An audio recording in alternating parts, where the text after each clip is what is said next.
Hello, everybody out there in Yonkers Voice Video Land. Let me ask you a question. Have you ever had a medical bill that you look at, you open the envelope, and you take a deep breath, and you're kind of stunned? And you're thinking, I didn't know it was going to cost that much, number one. And number two, how the heck am I going to pay this bill? Well, today you're going to find out. We have Dr. Virgie Ellington with us. Dr. Virgie has written a book called How to Crush Medical Bills. Basically, how not to let them win if you feel you have been billed inappropriately. We are coming to you from Dos Maria's Restaurant, located at 200 Main Street in downtown Yonkers. New Main Street, 200 New Main Street in downtown Yonkers, where you can get the best Taco Tuesday delight until the wee hours of the evening. There is parking, there is beautiful color, and there is great service. Now, that being said, let's talk to Dr. Virgie about dealing with your medical bills. Okay, Dr. Virgie, take it away. Yeah, well, thanks first for having me, Ardina. This is really, really kind of you to make sure that you took time out of your busy schedule to make sure we talk about this, because I would say 99% of the public, 99% plus of the public doesn't know this, that they're getting cheated on their medical bills. The American public is getting cheated on medical bills because 80 to 90% of every single medical bill generated in this country has errors, has mistakes. Whoa. Yes, did you hear that? 80 to 90% of medical bills generated in this country are incorrect. Yes. Now I'm going to let you take a guess. Do you think it's going to be in the interest of you, us, the patient, or do you think it's going to be in the interest of the provider and or the insurance company? I'm going to let you take a guess. It's a rhetorical question because we know it's not going to be in our interest. It's going to be in the interest of the provider and or the insurance company. So that's why this is such a huge topic, and that's why, unfortunately, most of us, most Americans, even with great insurance, are just one injury, accident, or illness away from a lifetime of debt and or bankruptcy. When you get your medical bill, what are the red flags on that medical bill? Because medical bills are long, they're complicated, they have codes, they have stuff that kind of makes your hair stand up. So where do you even begin to decipher the errors on that bill? That's exactly the point. It's not complicated, but the system really, and I hate to sound like it's a conspiracy, but it's in the interest of the providers who send out the bills for you not to understand them. And it doesn't have to be that way. So I tell folks there's only one right way to pay a medical bill, and that involves 3 steps. First, you take a look at that bill, and step 1 is, well, I don't see anything called CPT codes. I don't see the letter CPT written on the cross of this bill. I don't see it anywhere. So you're going to call the provider's billing office or patient accounts department and ask for, this is really important, a bill with CPT codes. CPT codes are just exactly like barcodes when you go into a store.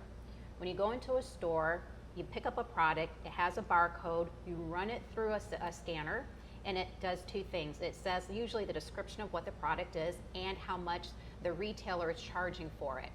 Same thing with CPT codes, same thing with the U.S. medical care system.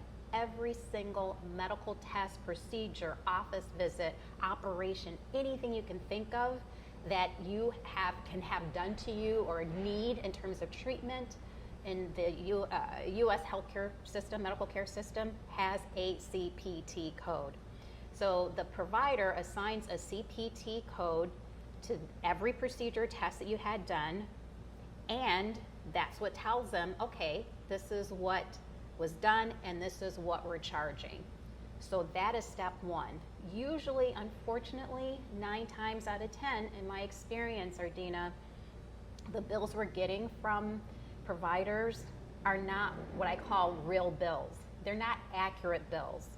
If there's no CPT code across the top, and it's usually a 5-digit code that you'll see underneath with a description of what that is, it's not a real bill. What about services that you may be billed for that you never actually received? And there are some, it has happened to friends of mine where they've opened their bill and they've gone through the bill and there'll be a service charge on that bill and they never actually got that service. Great segue to step 2. So step 2 is when you get that correct bill, an accurate bill, itemized bill with CPT codes, you're going to take each of those codes, each CPT code, and Google it.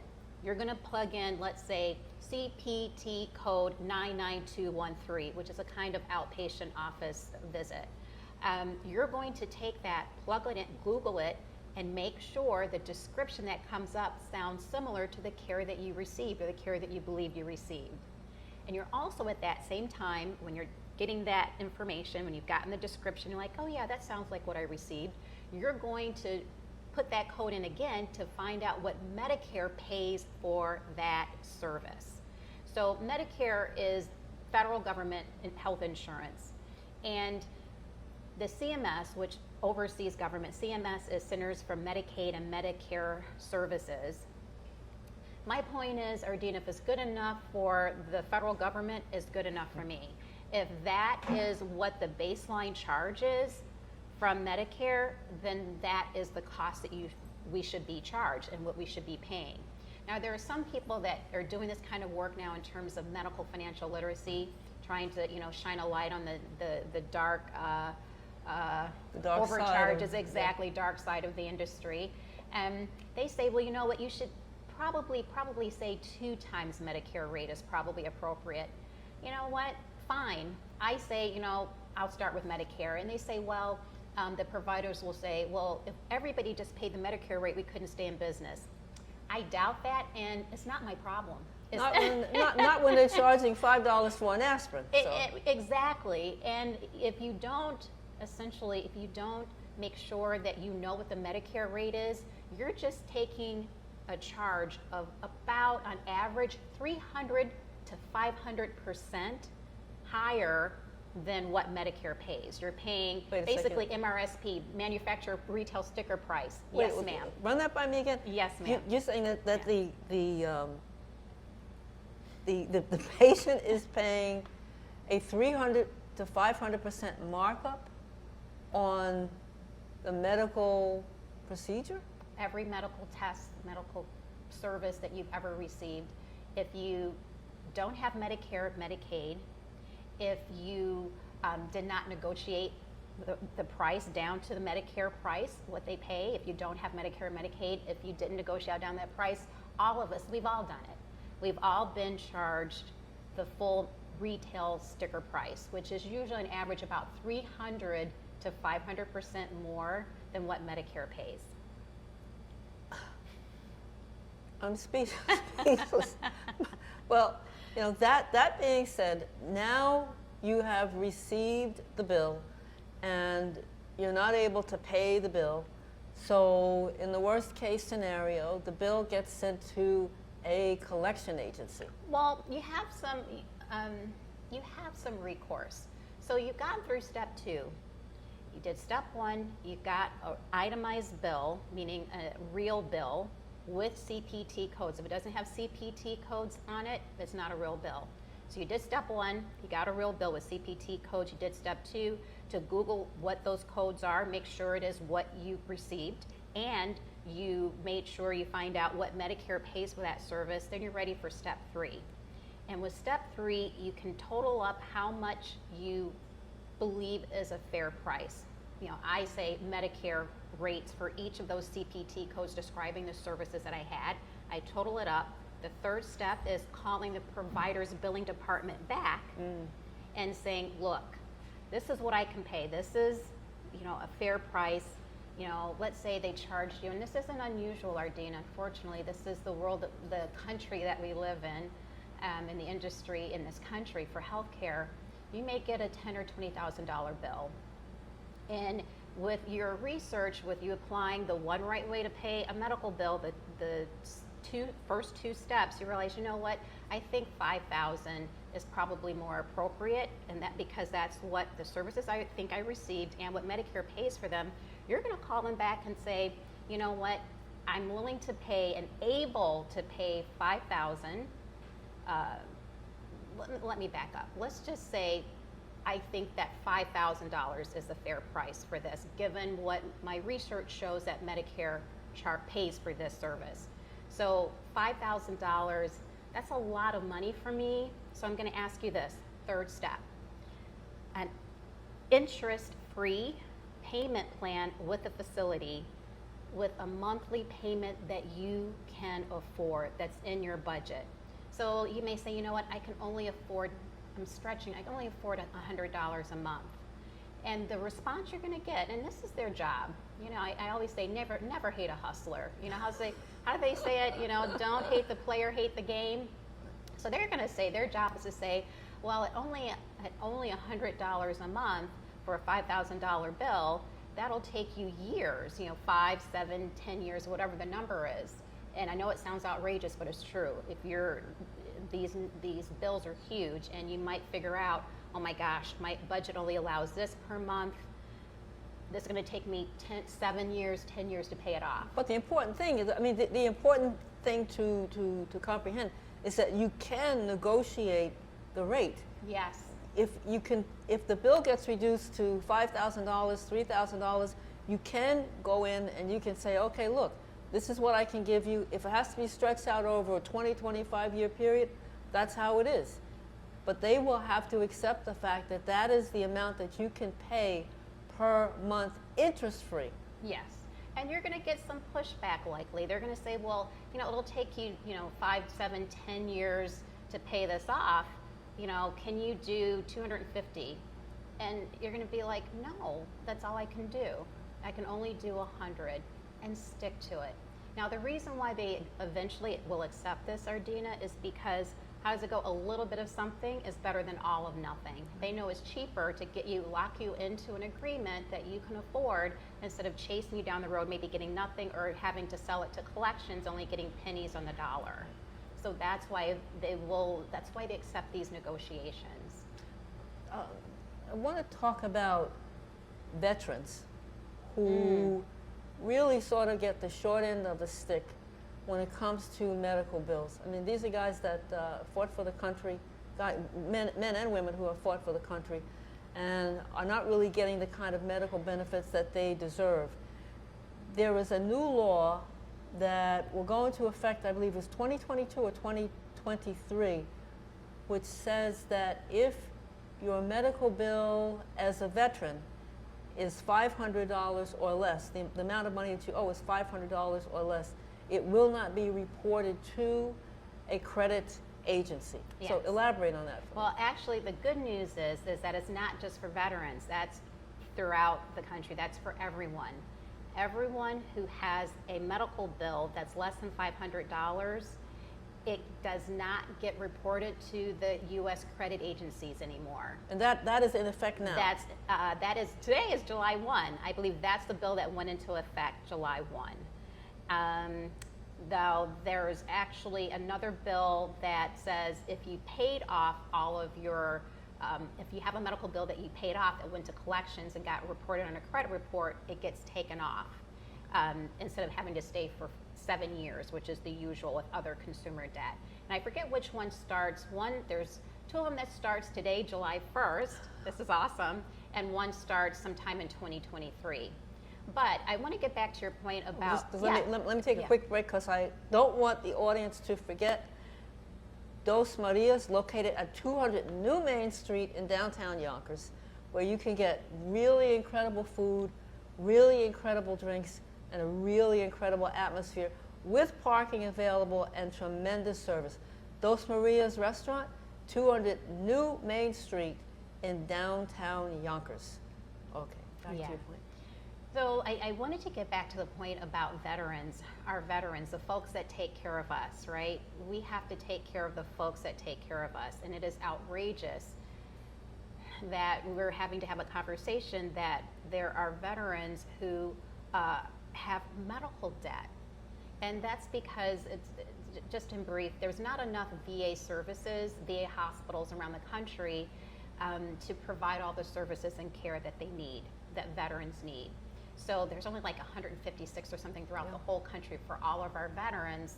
So the VA, the Veterans Administration, said, okay, we'll contract with civilian, regular providers, but it doesn't cover everything. Things happen such that cancer treatment doesn't get covered. The VA won't cover those bills. PTSD? Mental health services. I tear up if I talk about it too much. It's just outrageous, and I can't believe we're doing this to the folks that have taken care of us. We are not taking care of the folks that take care of us. Exactly. Mental health services.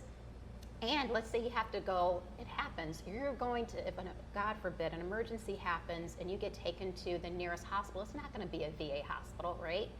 But if something happens and the center doesn't get where you were taken to for your care, once they get you stabilized, the VA may say, you know what, you were there for too long and we're not paying that bill. It was no longer an emergency. They got you stabilized, and we think they kept you too long after they got you stabilized before they transfer you to the nearest VA center.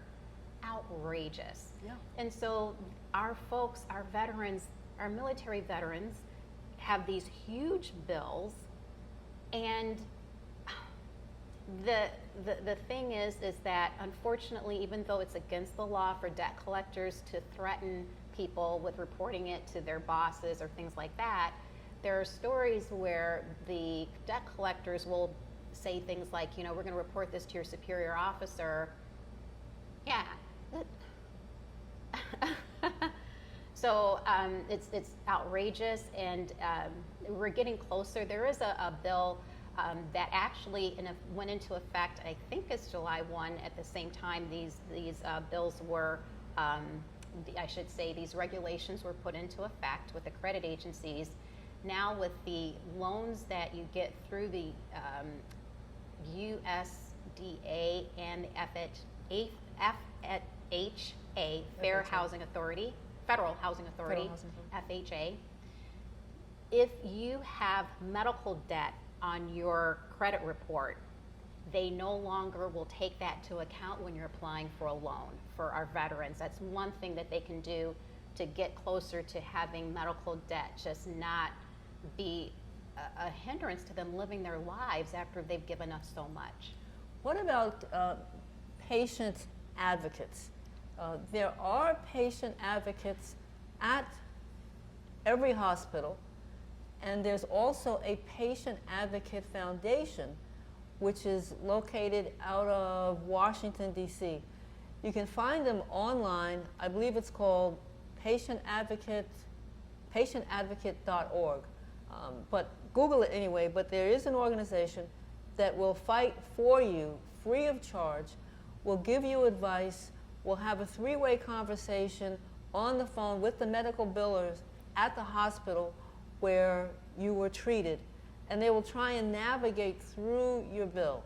They can't represent you in court, but at least they can sort of help you through sifting through this bill. And again, it's called Patient Advocate Organization. Foundation. Patient Advocate Foundation. Do you remember their website? I think it's. I don't remember the website off the top of my head. But you can Google it. It's called Patient Advocate Foundation, and they have an 800 number. They will speak for you and help you navigate through the bill. Now, when you're Googling it, make sure that it comes up .org. When you're at a site that you think is it, make sure it ends in .org, right, because there are many patient advocate businesses that you don't want, because there are certain patient advocate businesses, but they're for profit, but and they'll charge you a percentage of what they save you. Right. Those this are the people. One is nonprofit. This is huge. Right. It won't cost you. You don't want a patient, or maybe you do want a patient advocate organization that will represent you full time. But keep in mind that if you utilize that patient advocate service, that they will take a percentage of the reduction of your medical bill. If you don't have money, you want to go with the free advocate service, which is the Patient Advocate Foundation I believe that's their website, but again, you're going to have to do your homework and you're going to have to do the Google work to find out the exact name of it. Yeah, and you said something, you know what, they can't represent you in court, but the good news about this is that maybe their help will prevent you from having to go to court to protect yourself with, you know, your stuff going to collections and, you know, getting a judgment against you in court where they can garnish your wages and that kind of thing. So that's why this nonprofit organization, the Patient Advocate or Advocacy Foundation, is so important because they do it for free. That is huge. Now, unfortunately, you know, we may have a long history, like a chronic illness. We have a long history of many hospital visits and hospital stays, unfortunately. And when we're not feeling well, you know, this happens to us when we're at our most vulnerable, right? And you may not be able to say, you know what, I don't have the energy to look at every single bill and apply the 3 steps to every single bill I get, and then to call and, you know, say, okay, send me the right bill, send me a real bill with CPT codes, and I don't have the energy to call them back once I get it and say, okay, this is what I'm willing, and that's okay. I want to make sure, though, that you know the 3 steps of the one right way to pay a medical bill, and you apply them to every single medical bill you get, because there are some that you can actually, you get used to understanding that you're not going to get overcharged. The times when, you know what, instead of me crushing my medical bills, you know, my medical bills are crushing me. That's the time that you're going to call the Patient Advocacy Foundation. But if they're not able to help you, there are some patient advocacy businesses that will help you negotiate your medical bills, and they will charge you usually 10% of what they save you. But it's really important that you apply the 3 steps first, because I find most often you save yourself a lot of money, you know, not having to use a patient advocacy business service in the first place. And you can also, you know, before I forget, there is a charitable bill reduction application that most hospitals have. You will have to check that service online, or you can download the application. Basically what it is you apply for debt forgiveness if you cannot pay that bill. In a lot of instances, the hospital will forgive the bill, but you have to submit proof of income, you have to submit paperwork showing that you absolutely cannot afford to pay that bill. It may require a duplicate of your lease, it may require your Con Ed bill, your bank accounts, etc. But you should still exercise that option where you may be able to have your bill either reduced significantly or wiped out. And again, it's called the Charitable Bill Application. So thank you for bringing that up, Ardina. What's huge about that is that most hospitals in the United States, or medical centers in the United States, are nonprofit. And I don't like to use nonprofit anymore after doing this work for a long time. I call it tax exempt. 65%. That's being gracious. Exactly. That's being gracious. So 65% of medical facilities, medical centers, hospitals in the United States are tax exempt or nonprofit. And why this is important is because in exchange by federal law with IRS for the tax exempt status, they don't pay a dime, a penny of taxes on any of the revenues that they get, surplus revenues that they receive. In exchange for that, they have to provide and give sliding scale income-based discounts essentially to the community that they serve. So the problem is they're supposed to post this. You know, it has many names. Some people call it charity care, financial aid, financial assistance. I just call the whole thing income-based discount, sliding scale, basically. They're supposed to post it in a very public place, and most don't. By law, they're supposed to, they don't. Okay, but now you know. So if after you've gone through, you've gotten the correct bill, the real bill, accurate, itemized bill, a bill with CPT codes, you figured out how much, you know, the services you got and how much Medicare is, the rate is, the real rate is.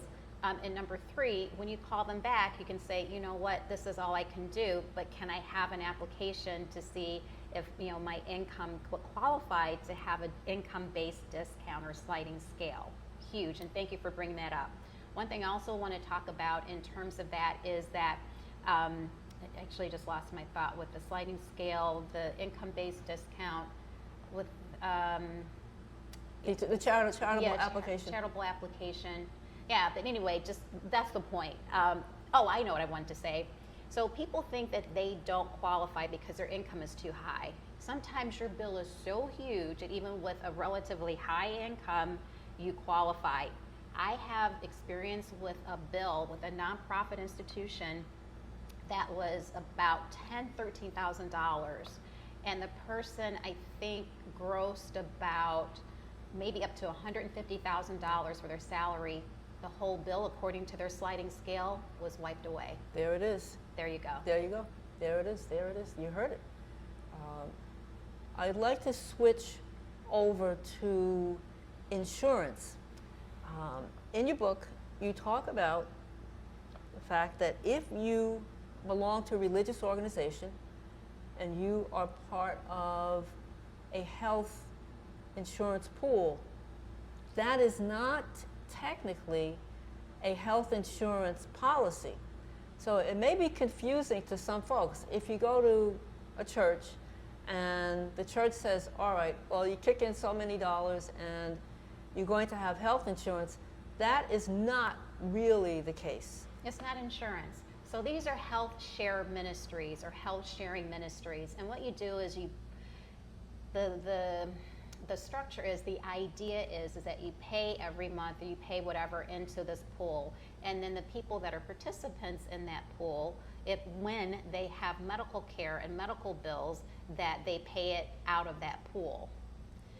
And if you can imagine, so because it's not insurance, it's not regulated by any insurance oversight agency in any state or in the country, not federally and not in any state. And so unfortunately, there are too many stories of the shares, the health ministry shares, going bankrupt and leaving you holding the bag with unpaid bills, or you thinking you have things covered that's not. And it's because it's not insurance, it's not the same thing, and you're really taking a risk. When you go without insurance, you're taking a risk.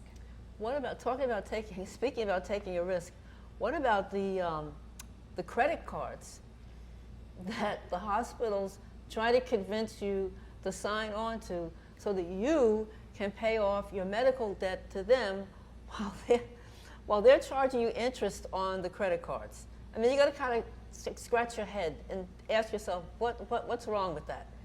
Well, I always say this, Ardina, you're probably tired of me saying it, never hate a hustler, right? But sometimes you're like, damn, really? Excuse my French, never, don't hate the player, hate the game. But yes, hospitals, medical centers, medical healthcare systems are getting in on the game of saying, you know what, we'll have our own credit card and we'll say, 0% interest for if you pay it off in 2 years, if you just put it on our credit card or our medical care card.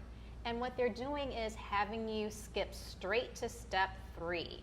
You're not applying the appropriate steps, the one right way to pay a medical bill, because they want you to bypass of what the accurate charges should be.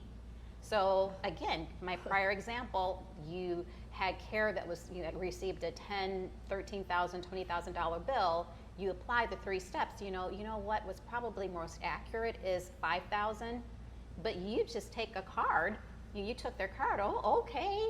I'll pay it. I'll sign on to their credit plan, and you're on the hook for $13,000. 10, 13, 20,000, whatever it is, instead of the 5,000 that it would actually be that you actually owe if you'd applied the 3 steps of the only right way to pay a medical bill. So it's almost laughable, because so basically you've ended up taking out a credit card which you're being charged interest on to pay for medical costs that are already inflated. And on top of that, if you default on the credit card, whether it's a credit card with a regular credit card that's not affiliated with the health center, or it's not a medical credit card, even if you don't default on it. As soon as you put that medical care, that medical bill on or medical debt on a credit card of any sort, you've wiped away the special protections that the United States has just put into place starting today to protect you from being treated like normal consumer credit debt. Which, you know, you raise, I want to again give a plug in for Dos Maria's restaurants, folks, located at 200 New Main Street in downtown Yonkers. Best food, best service, best atmosphere. Come on down, support local businesses, because that's really, really, really important. And talking about business, this is, you raised an issue in your book about signing the electronic bills. In other words, when you go into a hospital, when you go to see your doctor, they whip out a pad, that's an electronic pad. You have to sign an electronic signature, and you agree to a number of things that you have not read, and you need to read those things. Virgie, tell them what they should do.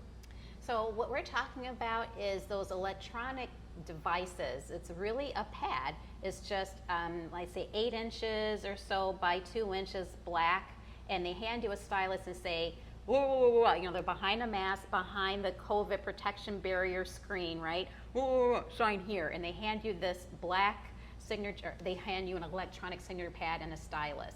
And that pad is connected with just the cable, right, to the administrative person's computer, and that's it. What are you signing? You don't know what you're signing. You don't know what you're That's signing. the whole thing. And the reason why that's important is because if you do that, you have given the medical center, the healthcare facility, what is basically a blank signed check. Because you have no idea, really, you're not going to remember what you signed, you know, what they said, if you heard them. I happen to be hard of hearing, so when they do this, oh, sign here, I have no idea what they said. They could be saying anything. And if you say, well, what is that? They'll say, well, this is just, you know, saying that you agree to your care. No, the reason why it's important to make sure you don't sign that is because for the past almost 50 years, since the late 70s, the Fair Debt Collection Practices Act proves that, or says that by federal law, you have to, the debt collectors have to show when they call you years down the road saying you owe this bill, you need to pay this, or, you know, this is going to on your credit report, or blah, blah, blah, blah, blah, we're going to garnish your wages, we're going to sue you for this. They have to show that you signed for the services or the products you received. So if you sign these electronic pads, you've just signed away your future. They can come after you and destroy your family's future. Now, this is what I think that, you know, again, never hate a hustler, right? They say, well, this is more sanitary. This is, I've seen this, it's really become super prevalent post-COVID, because they say it's more sanitary because they can clean stuff off, you know, clean it off in between patients, whatever. What you want to do is ask them, you know what's safest for me? If you print it out. That's I don't the key. sign anything, please. That's the key. Sign nothing. Never sign this. You can never sign an electronic signature pad, period. It doesn't matter. So basically, so what people need to do is, when you go to the hospital, when you go to the doctor, you want a printout of exactly what you're signing. Please say, you know what, I'm sorry, you know, I can't sign this, you know, I can't read, you know, I don't know, I have to read, and I need a hard copy and be able to read what I'm signing. And they'll say, well, oh, it's just this, in an attempt to not print it out. It doesn't matter how many people are standing in line behind you.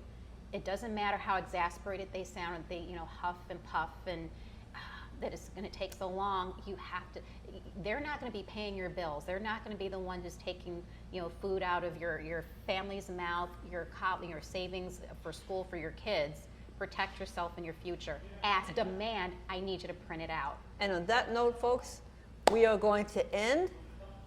This is Virgie's book. It is called Crush Medical Debt. You can get this on Amazon.com. Do yourself a favor. Don't be hustled by the hospitals. Don't be hustled by medical billers.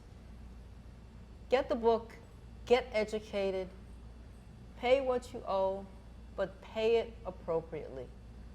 Thanks for watching Yonkers Voice, and thank you, Dr. Virgie Ellington.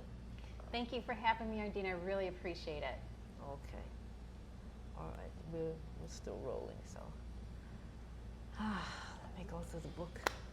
Let's go through the book. This here. is wonderful, Ardina. Thank you for getting the info out there. You know, one of the interviews that I had done, We're done. yeah, Yeah, we just ended it. one of the interviews I did, somebody asked me